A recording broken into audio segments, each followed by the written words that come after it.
నమస్తే BCN news కు స్వాగతం. నేను రస్తా. ముందుగా బులెటిన్లోని హెడ్లైన్స్ చూద్దాం.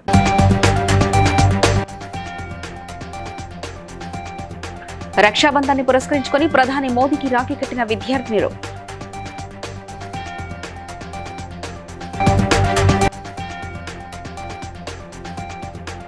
ఫోటోగ్రఫీ డే సందర్భంగా ఫోటో జర్నలిస్టులకు శుభాకాంక్షలు తెలిపిన కేంద్ర మంత్రి బండి సంజయ్.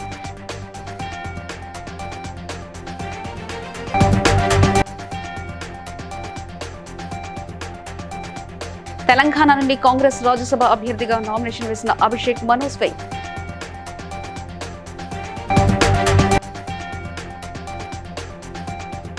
ములుగు జిల్లా కలెక్టరేట్లో జరిగిన సర్దార్ సర్వాయి పాపన్న గౌడ్ జయంతి వేడుకల్లో పాల్గొన్న మంత్రి సీతక్క.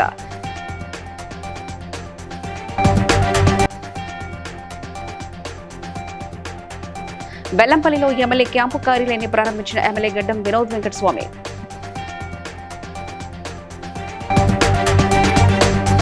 దేశవ్యాప్తంగా రక్షాబంధన వేడుకలు ఘనంగా జరుగుతున్నాయి. ప్రధాని మోదీ సైతం వేడుకలను ఘనంగా జరుపుకుంటున్నారు. ఢిల్లీలోని ఓ పాఠశాలకు వెళ్లిన మోదీ విద్యార్థులతో ముచ్చటించారు. వారు అడిగిన ప్రశ్నలకు సమాధానమిచ్చారు.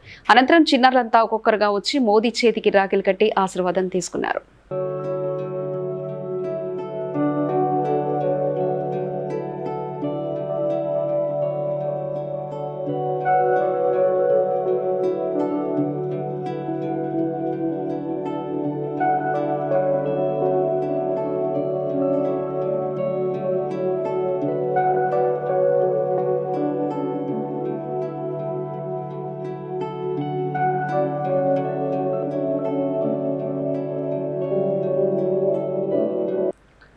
కేంద్ర మంత్రి బండి సంజయ్ ఫోటోగ్రఫీ డే సందర్భంగా ఫోటో జర్నలిస్టులకు మరియు ఫోటోగ్రఫీ మిత్రులకు ప్రపంచ ఫోటోగ్రఫీ దినోత్సవ శుభాకాంక్షలు తెలియజేశారు. అనంతరం కేక్ కట్ చేసి ఫోటో జర్నలిస్టులకు కేక్ తినిపించి శుభాకాంక్షలు తెలిపారు.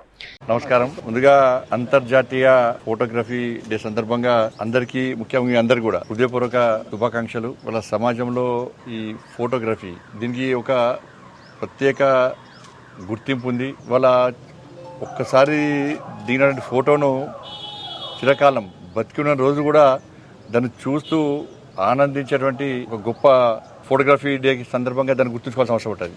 అంటే ఏ వ్యక్తి కానీ మామూలుగా చెప్తూ ఉంటాం మనం 1000 పదాలతో లేకుంటే 1,00,000 పదాలతో చెప్పలేనిది ఒక ఫోటోగ్రఫీ ద్వారా చెప్పేటువంటి అవకాశం ఉంటుంది, చూపే అవకాశం ఉంటుంది.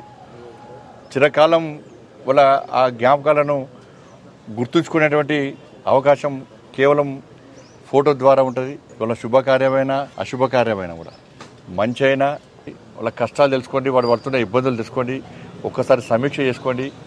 సమీక్ష చేసి వాళ్ళ ఇబ్బందులు లేకుండా వాళ్ళకి సమాన గౌరవం వచ్చే విధంగా మీరు అంటే ఎంత ఇంపార్టెన్స్ సమాజంలో పెరుగుతుందో మనం అర్థం చేసుకోవాల్సిన అవసరం ఉంది. కాబట్టి మీరందరూ ఫోటోగ్రాఫర్స్ కానీ కెమెరామెన్స్ అందరూ కూడా మీరు మీ కుటుంబాలు సుఖ సంతోషాలతో ఉండాలని చెప్పి, మీ కష్టాలను తొలగిపోవాలని చెప్పి, ఆయురారోగ్యాలతో ఉండాలని చెప్పి మనస్ఫూర్తిగా మీ అందరికీ ఆ అమ్మవారిని తలుచుకుంటూ. తెలంగాణ నుంచి కాంగ్రెస్ రాజ్యసభ అభ్యర్థిగా అభిషేక్ మను స్వింగ్ సోమవారం నామినేషన్ దాఖలు చేశారు. రాష్ట్ర అసెంబ్లీలో జరిగిన ఈ నామినేషన్ కార్యక్రమానికి ముఖ్యమంత్రి రేవంత్ రెడ్డి, ఉప ముఖ్యమంత్రి మల్లుబట్టి విక్రమార్క, మంత్రులు, ఎమ్మెల్యేలు, ఎమ్మెల్సీలు, ఎంపీలు, పార్టీ రాష్ట్ర వ్యవహారాల ఇన్ఛార్జ్ దీపదాస్ మున్షి హాజరయ్యారు.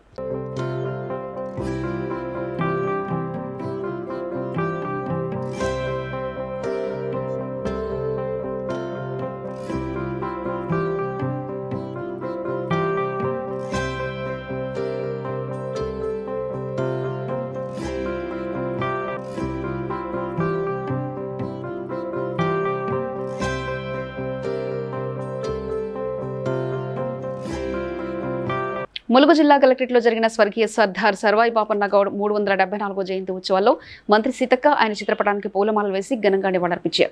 అనంతరం మాట్లాడుతూ సమాజ హక్కుల కోసం పోరాడిన యోధుడు, మహనీయుడు సర్దార్ సర్వాయి పాపన్న గౌడ్ అని అతని సేవలను కొనియాడారు. Collectorate TS Divakara, additional collector Sreeja, Mahender దర్జీలు, గౌడ సంఘాల ప్రతినిధులు, నాయకులు పాల్గొన్నారు. ఈనాటి తరానికి ఆనాటి పోరాటమే ఒక ఆత్మ గౌరవాన్ని, ఒక జీవాన్ని, హక్కులను, అధికారాలను కట్టబెట్టడానికి కారణమైనటువంటి మరి స్వర్గీయ సర్దార్ సర్వాయి పాపన్న గారి యొక్క జీవితమే మనందరికీ స్ఫూర్తి. ఈ సందర్భంగా వారి జన్మదినాన్ని పురస్కరించుకొని రాష్ట్ర ప్రభుత్వం మొట్టమొదటిసారి రాష్ట్ర వ్యాప్తంగా అధికారికంగా గౌరవశ్రీ స్వర్గీయ సర్దార్ సర్వాయి పాప మరి ఈ సమావేశం నిర్వహించుకోవడం చాలా సంతోషదాయకమని తెలియజేస్తూ గౌరవ కలెక్టర్ గారికి, అడిషనల్ కలెక్టర్ గారికి అదే విధంగా కాబట్టి ఖచ్చితంగా ప్రభుత్వము ఈ విషయంలో కూడా సానుకూలంగా అంటే ఆలోచించే విధంగా ప్రభుత్వ దృష్టికి తీసుకెళ్లి సొసైటీల విషయం కావచ్చు, మోకుల విషయం కావచ్చు, మీకు ఇన్సిడెంట్స్ కావచ్చు, ఏదైనా చెట్టు మించి పడిపోతే చనిపోయినా లేకుంటే ఏదైనా బయట వచ్చే ఇన్సిడెంట్ ఇప్ప చెట్టు మీద మాకే హక్కు అన్నటువంటి సిస్టమ్ ఒకప్పుడు ఉండేది. కానీ రాను రాను ఏంటంటే తాటి చెట్లు ఎక్కడం అనేది మన ప్రాంతంలో ఆదివాసీలలో లేదు. ఇప్పుడు మ్యాక్సిమం మన ఏరియాలో అట్లాంటప్పుడు ఇంకా అసలు లొల్లులు కూడా లేవు అది. కాబట్టి వాస్తవానికి ఒకవేళ అట్లాంటిది ఎవరైనా అనుకున్నా మంచిర్యాల జిల్లా బెల్లంపల్లి నియోజకవర్గ అభివృద్ధికి పాటుపడతానని ఎమ్మెల్యే గడ్డం వినోద్ వెంకటస్వామి చెప్పారు. సోమవారం ఎమ్మెల్యే క్యాంపు కార్యాలయాన్ని ప్రారంభించిన అనంతరం ఆయన విలేకరులతో మాట్లాడారు. నియోజకవర్గ అభివృద్ధి కోసం వెచ్చించిన నిధుల వివరాలను వెల్లడించారు. ఇప్పటివరకు 920 మందికి కళ్యాణ లక్ష్మి పథకం కింద 9,26,02,400 మందికి సీఎం రిలీఫ్ ఫండ్ కింద 65,61,000 చెక్లను అందించినట్లు చెప్పారు. 23,30,00,000 నిధులతో బెల్లంపల్లి మున్సిపాలిటీలో అభివృద్ధి పనులు చేపట్టమన్నారు. ఇప్పటి వరకు 100 కోట్ల నిధులకు బెల్లంపల్లి నియోజకవర్గంలో అభివృద్ధి పథకాలకు ఖర్చు పెట్టడం జరిగిందని వెల్లడించారు. అమ్మ, అక్క, అన్న, తమ్ముడు, చెల్లెళ్ళందరూ ఇంత పెద్ద సంఖ్యతో వచ్చి ఈరోజు మన బెల్లంపల్లి క్యాంప్ ఆఫీస్ సత్యనారాయణ కథ పూజ చేయడానికి వచ్చిన పేరున మనస్ఫూర్తిగా ధన్యవాదాలు చెప్తున్నాము. నేను, రమా మేడం గారు మాకు మంచి అవకాశం ఇచ్చారు. బెల్లంపల్లి ప్రజలు సేవ చేసే ఒక అవకాశాన్ని ప్రత్యేకంగా ముంగడి తీసుకుపోనికే మీకు ఇచ్చిన మాట ప్రకారంగా మన క్యాంపులకు 65,61,000 చెక్కులను అందజేయడం జరిగింది. NREGS పథకం క్రింద 8 కోట్ల రూపాయలతో 194 అభివృద్ధి పనుల 37 లక్షలతో అభివృద్ధి పనులు మంజూరు కాగా అట్టి పనులు టెండర్ల దశలో ఉన్నాయి. ఈ 23 కోట్లు ఎందుకంటే ప్రత్యేకంగా మన మున్సిపాలిటీకి ఇది శాంక్షన్ చేయించి మా రేవంత్ రెడ్డి 9 నెలలు చేసిన పనుల గురించి జనాలకు తెలియపరుస్తున్నా. నా రిక్వెస్ట్ ఏంటంటే ప్రెస్ మిత్రులకు దయచేసి దీన్ని ఒక పబ్లిసిటీ చేసి కావాలంటే మంచి రైటప్ చేసి జనాలకు అవగాహన కింద నేను చెప్పే బాధ్యత కింద నేను రిక్వెస్ట్ చేస్తున్నా. ఎందుకంటే ప్రెస్ మీట్లో, సోషల్ మీడియాలో ఇది పోతేనే మాకు ప్రోగ్రెస్ అయ్యే అవకాశాలు ఉంటాయి. నేను అందుకోసం మీ అందరితో రిక్వెస్ట్ చేస్తున్నా. దయచేసి మీరు దీన్ని మంచిగా పబ్లిసిటీ చేసి పెట్టమని మీ అందరితో కోరుకుంటున్నాను. మంచిర్యాల జిల్లా జన్నారంలో సర్దార్ సర్వాయి పాపన్న గౌడ్ జన్మదిన వేడుకలకు ఖానాపూర్ ఎమ్మెల్యే వడ్మ బొజ్జు పటేల్ హాజరై పాపన్న విగ్రహానికి పూలమాలలు వేసి ఆయన సేవలను కొనియాడారు. సాధారణ గీత కార్మికుడి కుమారుడైన పాపన్న రాజ్యాలను పాలించాలని, బహుజనుల రాజ్యం కోసం పోరాడాలని తన స్నేహితులతో కలిసి 12,000 సైనికులను తయారు చేసి గోల్కొండ చక్రవర్తులపై దండెత్తి గోల్కొండను స్వాధీనం చేసుకున్నారని కొనియాడారు. సర్దార్ సర్వాయి పాపయ్య గారు పాత వరంగల్ జిల్లా, ప్రస్తుత జనగాం జిల్లాలో ఇలాషాపూర్ రఘునాథ్ పల్లి మండలంలో తను జన్మించడం అనేది జరిగింది. సర్వరమ్మ ధర్మరావు వాళ్ళ కొడుకు. మరి ఆ రోజుల్లో మరి తురస్కులతో పోరాటం చేసిన వ్యక్తి. ఆ పోరాటాల గురించి అతను చదువుకుంటే కుమ్రం భీం యొక్క పోరాటం, అదేవిధంగా సర్వార్ పాపయ్య గారి పోరాటం మరి ఒక స్ఫూర్తిలాగా అనిపిస్తుంది. ఆ రోజుల్లో కుమ్రం భీం విద్యాపరంగా అనేక రకాల అభివృద్ధి చెందినప్పటికీ కూడా మరి వాళ్ళకున్నట్టు విజ్ఞానం నిజంగా అద్భుతం. నిజంగా వాళ్ళకి ఏ రకంగా పోరాటాలు చేయాలో ఈరోజు వాళ్ళ తల్లిదండ్రులు చూసి కావచ్చు, ఇతరులు చూసి కావచ్చు, వాళ్ళు నేర్చుకున్నారు. వాళ్ళకు అనుకున్న లక్ష్యాన్ని ఏ రకంగా సాధించాలో ఆ రకంగా వాళ్ళు సాధించుకున్నారు. కానీ వాళ్ళు సాధించుకున్నట్టు వచ్చే సంవత్సరం ఒక ఘనంగా ఇక్కడ ఉన్న ఈ ప్రాంతంలో గౌడవలు పెద్ద ఎత్తున జరపాలని నేను కోరుకుంటున్నా. ఎందుకంటే అట్లాంటి స్ఫూర్తి దాదా నాయకులు ఈరోజు ఏదో మామూలుగా చేసి దండలేసి పరారు కావడం కాదు. ఈరోజు వాళ్ళ యొక్క లక్ష్యాల కోసం మనమందరం కూడా ప్రయత్నం చేయాలి. వాళ్ళు ఏది కోరుకున్నారో ఆ లక్ష్యాల వైపు మనమందరం కూడా అడుగులు వేయాల్సిన అవసరం ఉంటుంది. పార్టీలకు అతీతంగా మనం ముందుకెళ్లాల్సిన అవసరం ఉంటుంది డెవలప్మెంట్ విషయంలో. కాబట్టి ఈ విషయంలో మీరందరూ కూడా పూర్తి స్థాయిలో అది చేస్తారని, వచ్చే సంవత్సరం పెద్ద ఎత్తున ఈ కార్యక్రమం కూడా ఏర్పాటు చేస్తారని నేను ఆశిస్తున్నా. తప్పకుండా మా సోమవారం కాకినాడ కలెక్టరేట్ వివేకానంద హాల్లో జరిగిన ప్రజా ఫిర్యాదుల పరిష్కార కార్యక్రమంలో జిల్లా collector Shanmohan, DRO doctor D Tippinayak ఇతర అధికారులతో కలిసి హాజరై ప్రజల నుంచి వినతులు స్వీకరించారు. ఈ ఆర్జీలను ఆయా శాఖల అధికారులకు సూచిస్తూ వాటిపై త్వరితగతిన పరిష్కారాలు అందించాలని అధికారులను ఆదేశించారు. ఈ ఆర్జీల పరిష్కరణ ప్రగతిని ప్రతి శనివారం సమీక్షించడం జరుగుతుందని జిల్లా కలెక్టర్ తెలిపారు.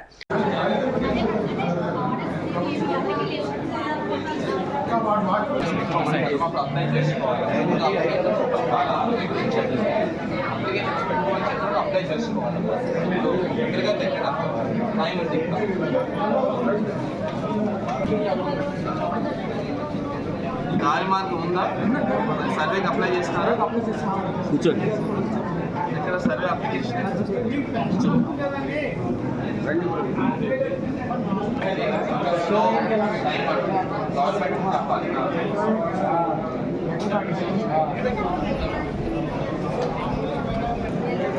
పెన్షన్ కాకుండా ఎక్కువ పర్సెంట్ ఫిజికల్ హ్యాండ్ చెప్పండి.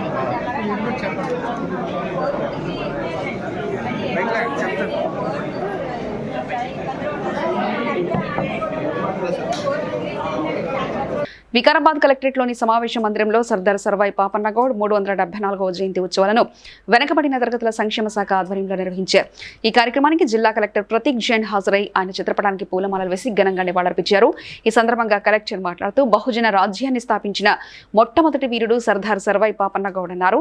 సాధారణ కుటుంబంలో జన్మించిన పశువుల కాపరిగా గీతా కార్మికుడిగా తన ప్రస్థానంలో భాగంగా అణిచివేత వివక్షకు వ్యతిరేకంగా పోరాటం చేసిన మహాయోధుడని అన్నారు.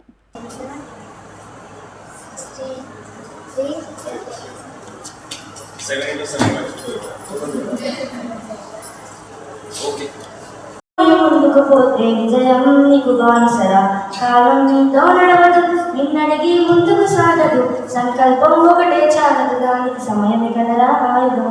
విజయం నేరుగా చేరదు, శ్రమపడితే దక్కక మారదు, నీ లక్ష్యం చేరే మార్గంలో ప్రతి సెకను విలువను తెలుసుకో. ఒకసారి నువ్వు బతిమాలి చూడు కోల్పోయిన కాలాన్ని, తిరిగొస్తదేమో నీ వైపు చూసి నీ సమయం కరుణించి. ఒకసారి నువ్వు బతిమాలి చూడు కోల్పోయిన కాలాన్ని, తిరిగొస్తదేమో నీ వైపు చూసి నీ సమయం కరుణించి. నిన్నే ముందుగా మంచేవుడిగా సమయం అంటే తమ్ముడా, విలువలతోనే బతికే బతుకులు అందిస్తదిరా నిండుగా, క్రమశిక్షణను నేర్పిస్తదిరా సమయం అనిత్యం. స్వేరో సైనికుడై సాగరా కాలం నీ నేస్తం, ఆ జెండా ఎత్తి. సూర్యాపేటలో జనరల్ హాస్పిటల్లో అవుట్సోర్సింగ్ విధానంలో పనిచేస్తున్న డీఓ షేక్ వసీం ఖాన్ 3 నెలల నుంచి జీతాలు అందక ఆర్థిక ఇబ్బందులతో ఆత్మహత్య చేసుకోవడం దారుణమని Telangana medical and health outsourcing contract employees trade union రాష్ట్ర అసోసియేషన్ అధ్యక్షులు డాక్టర్ శాంతికుమారి మరియు జనరల్ సెక్రటరీ నూకం భిక్షపతి అన్నారు. అతని మృతికి ప్రగాఢ సానుభూతి తెలియజేస్తూ వనస్థలిపురం గవర్నమెంట్ ఏరియా హాస్పిటల్ సిబ్బంది మరియు వెల్నెస్ సెంటర్ సిబ్బంది డాక్టర్తో సహా అవుట్సోర్సింగ్ ఉద్యోగులందరూ నిరసన తెలిపారు. వెంబడే అవుట్సోర్సింగ్ వ్యవస్థను రద్దు చేసి ప్రభుత్వం నేరుగా జీతాలు ఇవ్వాలి. ప్రభుత్వం మేనిఫెస్టోలో ప్రకటించిన ప్రకారం అవుట్సోర్సింగ్ వ్యవస్థను వెంటనే రద్దు చేసి అవుట్సోర్సింగ్లో పనిచేసే అందరినీ రెగ్యులైజ్ చేయడం కానీ ప్రభుత్వం నేరుగా జీతాలు ఇవ్వడం కానీ చేయాలని Telangana medical and health outsourcing contract employees trade union ఆధ్వర్యంలో ఈరోజు వనస్థలిపురం ఏరియా హాస్పిటల్లో నిరసన తెలియజేయడం జరిగింది.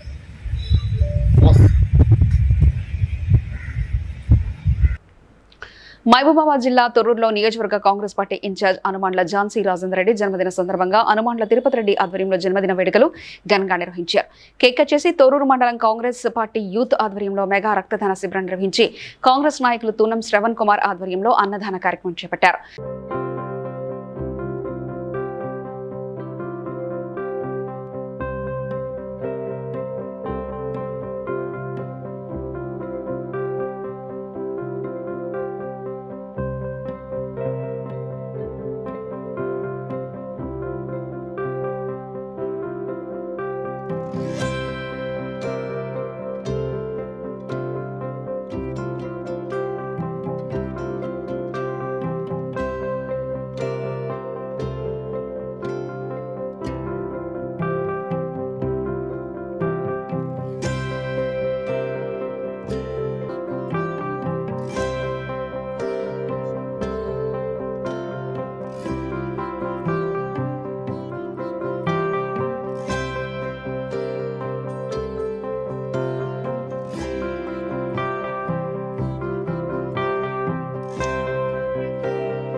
మత్తు పదార్థాలకు వ్యతిరేకంగా వరంగల్ పోలీస్ కమిషనరేట్ పరిధిలో 4K రన్ కార్యక్రమాన్ని సిపి అంబర్ కిషోర్ ఝా జెండా ఊపి ప్రారంభించారు. ఈ కార్యక్రమంలో సిపితో పాటు వరంగల్, హన్మకొండ జిల్లా కలెక్టర్, మున్సిపల్ కమిషనర్ పాల్గొన్నారు. సిపి మాట్లాడుతూ యువత మత్తు పదార్థాలకు బానిసై జీవితాన్ని నాశనం చేసుకోవద్దని, మత్తు పదార్థాలను సేవించినా, అమ్మినా, సప్లై చేసినా చట్టపరంగా కఠినమైన చర్యలు తీసుకుంటామని, మత్తు పదార్థాల గురించి సమాచారం తెలిస్తే పోలీసులకు సమాచారం ఇవ్వాలని అన్నారు.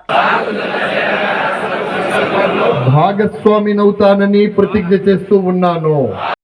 కలెక్టర్ హన్మకొండ గారికి, కలెక్టర్ వరంగల్ గారికి, సిఎండి ఎన్పిడిసిఎల్ గారికి, ఇక్కడికి వచ్చిన అందరు సీనియర్ పోలీస్ ఆఫీసర్స్కి, మీ అందరు పార్టిసిపెంట్స్కి good morning to all. It's a matter of happiness that you all have come here. మాకు చాలా సంతోషం, మేము పిలిచిన మీ అందరు వచ్చారు.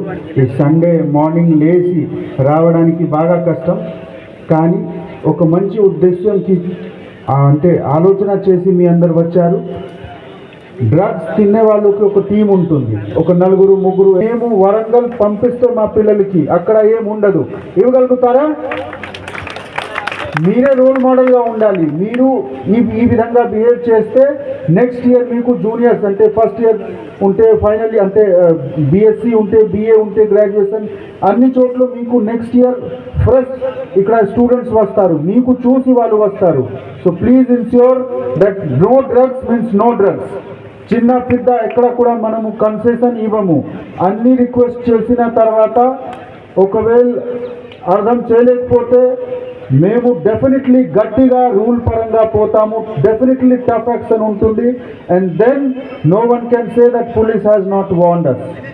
So this is a request to all, kindly change. మీరు మార్క్ తీసుకోరండి. ఎవరు కన్జ్యూమ్ చేస్తున్నారు, ఎవరు చేయట్లేదు, వాళ్ళకి మా తరఫు నుంచి చాలా చాలా థ్యాంక్స్. వాళ్ళకి మేము థ్యాంక్స్ చెప్తున్నాము. మీరు మా అంబాసిడర్ అలాగా మీ ఏరియాలో, మీ లొకాలిటీలో, మీ స్కూల్ కాలేజెస్లో మా మెసేజ్ పాస్ చేయండి that say no to drugs and say yes to life. Thank you.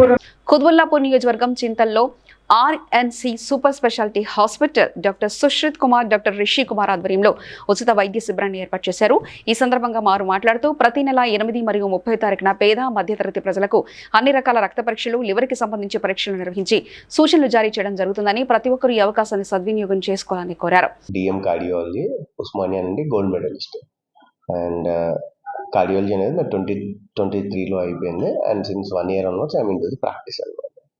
And what are the specialities I'm going to offer అని అంటే, మన side all kind of heart failure treatments, hypertension పేషెంట్స్కి, diabetic పేషెంట్స్కి, heart related issues in the form of heart attacks కానీ, major heart attacks కానీ, minor heart attacks కానీ, heart attack వచ్చినప్పుడు procedures in the form of angiogram చేస్తే మనకు ఎన్ని blocks ఏమైనా ఉన్నాయో లేదో తెలుస్తుంది. ఆ బ్లాక్స్ అనేది ట్రీట్ చేస్తాం. స్టంటింగ్ అంటారు, ఏదైతే మనము హార్ట్ అటాక్ పేషెంట్స్కి స్టంటింగ్ అంటామో ఆ స్టంటింగ్ కూడా మనం చేస్తాము. అండ్ ఇదే విధంగా స్టంట్లో ఉండాలి, కొంచెం ఫ్రీ సర్వీస్ చేయాలి, ఎప్పుడు మనీ ఓరియంటెడ్ కాకుండా సర్వీస్ కూడా చేయాలి. కాబట్టి 8th and 30th every month, irrespective of day అది ఏదైనా కానీ 8th and 30th free services అనమాట. ఇన్ ద ఫార్మ్ ఆఫ్ నా cardiology consultation, ECG, sugar testing, lipid profile, హెచ్బిఏవన్సీ, ఇవన్నీ round the clock 8 and 30th మనకు ఎవ్రీ మంత్ ఫ్రీ సర్వీస్ అనేది అది కూడా అవైలబిలిటీ ఉందన్నమాట. చూసుకుంటాయి అన్నమాట. అలాంటి వాళ్ళ కోసం కూడా వాళ్ళకి మనం క్లియర్గా ఎక్స్ప్లెయిన్ చేసి పంపిస్తాం. ఇలా ఎక్సర్సైజ్ చేయాలి, ఇలా ఇలా ఈ ప్రొసీజర్స్ అన్ని ఫాలో అవ్వాలి. ఆర్ అదర్వైజ్ ఇంకా అవసరమైతే ఇంటికి కూడా పంపిస్తాం. మేము హాస్పిటల్ తరఫు నుంచి కూడా ఎవరికైనా ఇంటికి తీసుకుని వెళ్ళి కేర్ టేకర్ని కానీ, ఫిజియోథెరపిస్ట్ని కానీ ఇంటికి పంపించి వాళ్ళకి అక్కడే ట్రీట్మెంట్ ఇస్తాం.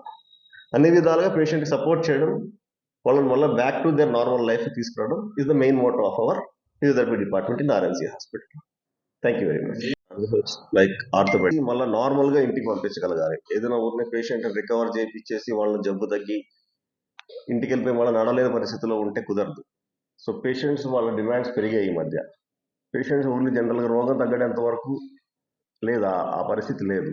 ఇప్పుడు ఇంకా పేషెంట్స్కి they are asking for more treatment అనమాట. లైక్ నడుస్తూ వెళ్ళగలగాలి మళ్ళీ పేషెంట్. ఊరినే మనం పడుకోబెట్టి మళ్ళీ ఇంటికి పడుకోబెట్టి మళ్ళీ అక్కడ రికవర్ చేయడం అనేది ఇంకా లాంగ్ అవుతుంది అనమాట. సో పశ్చిమ బెంగాల్ వైద్య విద్యార్థినిపై జరిగిన ఘటనపై వరంగల్ ఐఎంఏ హాల్ నుంచి కాకతీయ వైద్య కళాశాల వరకు వైద్యులు నిరసన ర్యాలీ చేపట్టారు.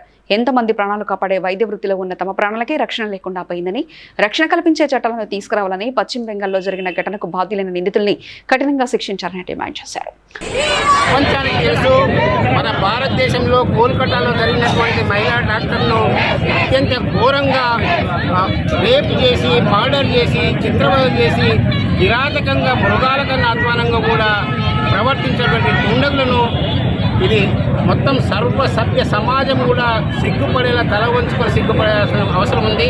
ప్రజలందరూ కూడా రోడ్లపైకి వచ్చి వెస్ట్ బెంగాల్లో జరిగినటువంటి దాని ముఖ్యమంత్రి పైన మరియు అక్కడ ఉన్నటువంటి మా యొక్క డిమాండ్స్ ముఖ్యంగా ప్రతి ఒక్క మెడికల్ కాలేజీలో కానీ ప్రతి ఒక్క ఎక్కడైనా కూడా వైద్యులు కానీ వైద్య సిబ్బంది కానీ పనిచేసినటువంటి ప్లేస్లలో మంచి సేఫ్ జోన్ సెక్యూరిటీ అనేది ఉండాలి. ఎట్లయితే ఎయిర్పోర్ట్లలో 3 అంచెల సెక్యూరిటీ ఉంటుందో ఇక్కడ కూడా హాస్పిటల్లో కూడా సెక్యూరిటీ అనేది కంపల్సరీ ప్రొవైడ్ చేయాలి. వైద్యులకు సరైనటువంటి రెస్ట్ రూమ్ కానీ వాష్రూమ్ కానీ లేకుండా ఉన్నది. ఎప్పుడైతే నేషనల్ మెడికల్ కమిషన్ పర్మిషన్ ఇస్తుందో ఇవన్నీ చూసినప్పుడు వైద్యులకు. తూఫ్రాన్లోని ఆర్టీసీ బస్ స్టాండ్ వద్ద గల ఫేమస్ బేకరీలో మున్సిపల్ కమిషనర్ ఆకస్మికంగా తనిఖీలు నిర్వహించారు. కేక్ తయారీలో కాలం చెల్లిన పదార్థాలను వాడుతున్నారని 10,000 జరిమానా విధించారు. చేసే దాంట్లో వాడుతున్నప్పుడు మేము డైరెక్ట్ పట్టుకుని ఇప్పుడు వాళ్ళకి మనం యాక్షన్ ఫైన్ ఇంపోజ్ చేసి నెక్స్ట్ దీనిపైన యాక్షన్ తీసుకోవడానికి ఇప్పుడు ఎలాంటి చర్యలు తీసుకుంటున్నారు సార్? ఈ బేకరీ పైన ఫైన్ వేసి ఎంత అన్ని మెటీరియల్ సీజ్ చేస్తాం. ఫైన్ ఎంత? ఫైన్ మేము 5,000 to 10,000 ఇస్తాం. ఇప్పుడు ఫైన్ వేసుకుంటూ పోతున్నారు. ఇది మొత్తం ప్రజల ఆరోగ్యాలతో చిలగాటం ఆడినట్టే కదా సార్. ఇప్పుడు యాజమాన్యం ఫైన్ వేసిన తర్వాత దీనికి ఫుడ్ ఇన్స్పెక్టర్ రెగ్యులర్గా స్ట్రైక్ చేస్తున్నాం. సాయంత్రం పూట, మధ్యాహ్నం పూట, మార్నింగ్ పూట కూడా మనం ఇండిఫినెట్ అనే ఆకస్మిక తనిఖీలు చేస్తున్నాం. ఇంకా ఇది కంటిన్యూ కూడా అవుతాయి. కంప్లైంట్ అని రెగ్యులర్ కాదు. ఇక బస్ స్టాండ్ దగ్గర కొంచెం క్లీన్నెస్ లేదని మేము అబ్జర్వ్ చేసినాం. మనకు వరకు ఇన్ఫర్మేషన్ ఉంది. దాని ప్రకారం మేము యాక్షన్ తీసుకున్నాం, రేట్స్ చేస్తున్నాం. ఇది కాకుండా ఇది రేట్స్ కంటిన్యూ చేస్తాం. హైయర్ అథారిటీస్ కూడా ఇన్ఫార్మ్ చేస్తాం. సార్ మండీలో 20,000 ఫైన్ వేసారు కదా, హల్దీలో 5,000 ఎందుకు వేసారు? మందిలో ఏమైందంటే అక్కడ ఫుడ్ పాయిజన్ కేసు బుక్ అయింది. హల్దీలో ఏమంటే నీట్నెస్ సరిగా లేదని ఫైన్ చేస్తాం. పురుగులు వచ్చినాయంట కదా. పురుగులు అనేది ప్రూవ్ కాలే. అది ప్రూవ్ అయితే ఫుడ్ ఇన్స్పెక్టర్ గారు ఒప్పుకుంటున్నా పురుగులు వచ్చినాయి, కానీ అలాంటి వడ పురుగులు అంటున్నారు, కానీ బాయిల్ అయిన పురుగులు వచ్చినాయి. అది మేము పోయినప్పుడు అట్లా వాళ్ళు ఏం ఒప్పుకోలేదు. తిరిగి డెఫినెట్లీ యాక్షన్. గండిపేట ఖానాపూర్లో అక్రమంగా వెలిసిన నిర్మాణాలను హైడ్రా అధికారులు నిలమట్టం చేశారు. ఎలాంటి అనుమతులు లేకుండా నిర్మించిన వ్యాపార సముదాయాలను పోలీసు బందోబస్తు మధ్య కూల్చివేశారు. అడ్డుగా వచ్చిన వారిని పోలీసులు అదుపులో తీసుకున్నారు.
రామచంద్రాపురం మండలం జీహెచ్ఎంసీ పరిధిలోని 5గుళ్ల పోచమ్మ దేవాలయంలో అమ్మవారికి బోనాలు, పట్టుచీరలతో ఓడిబియ్యం నైవేద్యాలు సమర్పించుకున్నారు.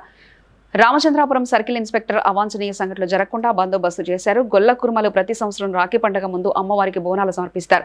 కరిక సత్యనారాయణ యాదవ్, పుష్ప నగేష్, జ్ఞానేశ్వర్, నిరంజన్ రెడ్డి, బాలరాజు, శ్రీనివాస్ గౌడ్, పటాన్ చెరువు కార్పొరేటర్ మెట్టు కుమార్ యాదవ్, బీజేపీ నర్సింగ్ గౌడ్, గోదావరి అంజిరెడ్డి తదితరులు పాల్గొన్నారు. మేము ఓపెన్ చేయడమే ఇది 5-6 గంటల నుంచి స్టార్ట్ అయింది లైను. ఇది ఖచ్చితంగా ఒకటేసారి వస్తే బాగుండదు. మరి కంటిన్యూగా చేస్తుంటేనే పబ్లిక్ వచ్చే పోయే వాళ్ళకు కూడా బాగుంటుందనే ఉద్దేశంతో కంటిన్యూషన్గా పని నడిపిస్తూ ఉన్నాం. అమ్మవారి దర్శనానికి అందరూ కూడా ఆడపడుచులు కానివ్వండి, మగపిల్లలు కానివ్వండి, అన్నలు కానీ, తమ్ముళ్ళు కానీ, అక్కలు కానీ, చెల్లెలు కానీ అందరూ కూడా ఓపికతోటి మా అందరికీ సహకరించుకుంటూ అమ్మవారి దర్శనం తీసుకున్నందుకు మాకు కూడా చాలా సంతోషంగా ఉంటాయి. కాబట్టి నిండు మనసుతో అందరూ పశువు కుంకుమలు సమర్పించి అమ్మవారి భావాలను సమర్పించుకొని అమ్మవారి ఆశీస్సులు తీసుకొని ఈ రామచంద్రపురం మందుగుల గ్రామ పురోజనులు, పెద్దలు, కార్పొరేటర్ నగేష్ యాదవ్ గారు మా ఆహ్వానం మేరకు మేము తెలంగాణ ఆల్ పెన్షనర్స్ అసోసియేషన్ తరఫున మా నాయకులందరం ఇక్కడ రావడం జరిగింది. ఆయన మా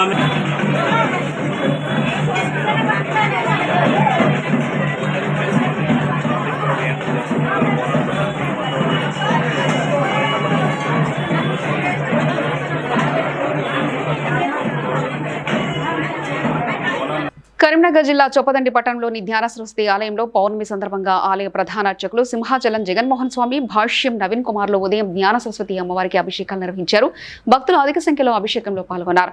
మధ్యాహ్నం అన్నప్రసాద వితరణ అనంతరం ఆలయంలో పల్లకి సేవా పూజ నిర్వహించారు. ప్రపంచ ఫోటోగ్రఫీ దినోత్సవాన్ని పురస్కరించుకుని ఇస్నాపూర్ ఫోటోగ్రఫర్ అసోసియేషన్ ఆధ్వర్యంలో ఏర్పాటు చేసిన కార్యక్రమంలో Medak parliament Congress party contestant candidate నీలం మధు ముద్రాజ్ పాల్గొని కేక్ కట్ చేసి శుభాకాంక్షలు తెలిపారు. ఈ సందర్భంగా మాట్లాడుతూ ఫోటోలు మన సంతోషంగా ఉన్నప్పుడు మధుర జ్ఞాపకాన్ని పంచుకోవడం. వార్తలు ముగించే ముందు ముఖ్యాంశాలు మరోసారి చూద్దాం.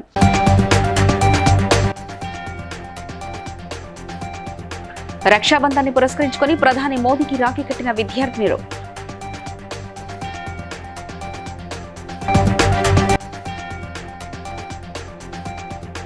ఫోటోగ్రఫీ డే సందర్భంగా ఫోటో జర్నలిస్టుకు శుభాకాంక్షలు తెలిపిన కేంద్ర మంత్రి బండి సంజయ్.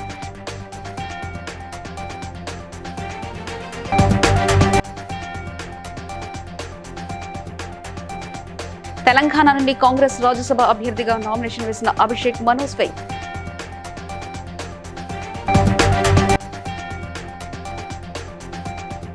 ములుగు జిల్లా కలెక్టరేట్లో జరిగిన సర్దార్ సర్వాయి పాపన్న గౌడ్ జయంతి వేడుకల్లో పాల్గొన్న మంత్రి సీతక్క.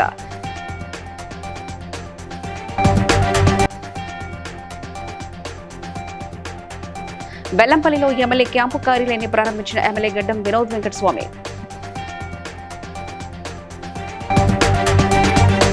ఇవి ఇప్పటివరకున్న అప్డేట్స్. మరో బులెటిన్లో మళ్ళీ కలుసుకుందాం. చూస్తూనే ఉండండి BCN న్యూస్.